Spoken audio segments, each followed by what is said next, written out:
अस्सलाम वालेकुम। कैसे हैं फ्रेंड आप सब? उम्मीद है सब खैरियत से होंगे। आज से हम आपके लिए एक रोमानवी नावल शुरू कर रहे हैं जिसका नाम है अहद मासूमियत। ये नावल एक रोमानवी नावल है, इश्क और मोहब्बत के ऊपर ये लिखा गया है। और ये किसने लिखा, कब लिखा, ये सारी मालूमात कुछ ही देर में हम आपको बताएंगे। उम्मीद है ये कोशिश हमारी हम जो आपके लिए कर रहे हैं आपको अच्छी लगेगी। इसकी हर किस्त में हमारा आप साथ जरूर देंगे। आज इसकी पहली किस्त है। अगर आपको ये अच्छा लगे तो चैनल को सब्सक्राइब करें, दोस्तों से शेयर करें, लाइक कीजिएगा, कमेंट बॉक्स में कमेंट जरूर करें आपको ये कैसा लगा और आप किस तरह की स्टोरीज या नॉवेल्स वगैरह सुनना चाहते हैं और देखना चाहते हैं। चलें फिर शुरू करते हैं नावल अहद मासूमियत।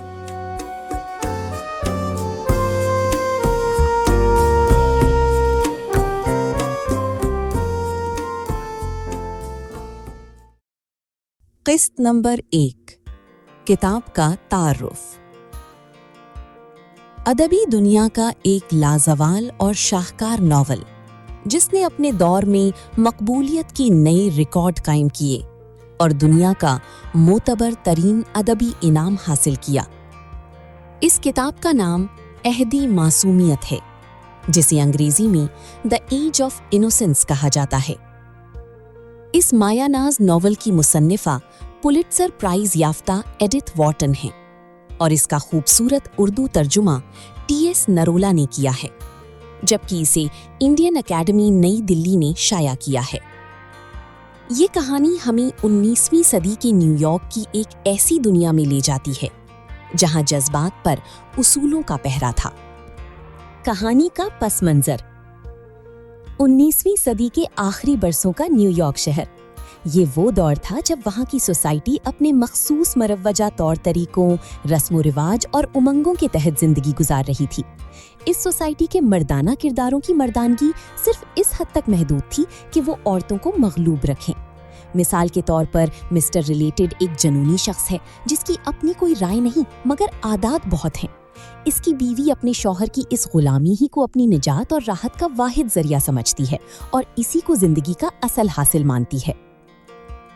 इस सोसाइटी का हीरो न्यूलैंड आर्चर, जो कि एक नौजवान और होनहार वकील है, अपनी जिंदगी से हद दर्जा मुतमईन है। वो अपनी बेवा माँ, उधेड़ उम्र कवारी बहन और अपनी खूबसूरत मगर रिवायती सोच रखने वाली मंगीतर मे वेलेंट की मोहब्बत से बेपनाह राहत महसूस करता है।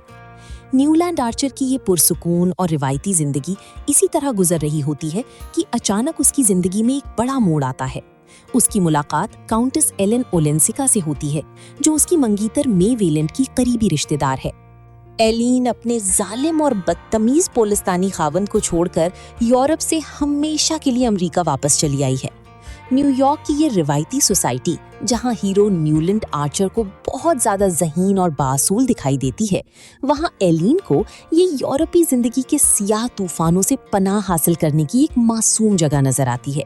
लेकिन हकीकत इसके बिल्कुल बरक्स थी, क्योंकि इस सोसाइटी के जालिम और सख्त कवानीन किसी भी ऐसी औरत उजीने की इजाजत नहीं देते थे जो अपने हुकूक के लिए आवाज उठाए।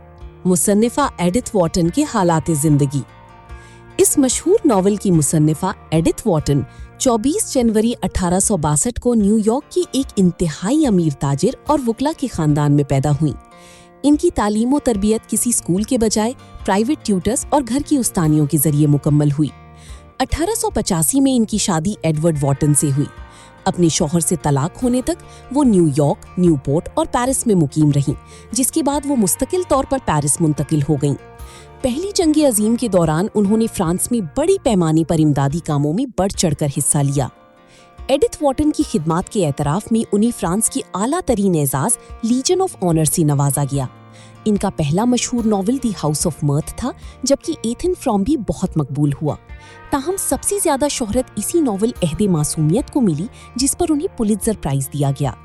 इस कहानी के अहम किरदारों में न्यूलैंड आर्चर, मरकजी हीरो, मिसेस एडलिन और चीनी आर्ची, आर्चर की माँ और बहन, मिसेस मैनसन मंगाट, खानदान की बुजुर्ग, काउंटेस ईलिन, मे वीलेंट, मंगीतर और अमीर बैंकर जूलियस ब्यूफोर्ट शामिल हैं। قصے کا باقاعدہ آغاز 1870 کی دہائی کے اوائل میں جنوری کی ایک انتہائی سرد اور یخبستہ شام سے ہوتا ہے۔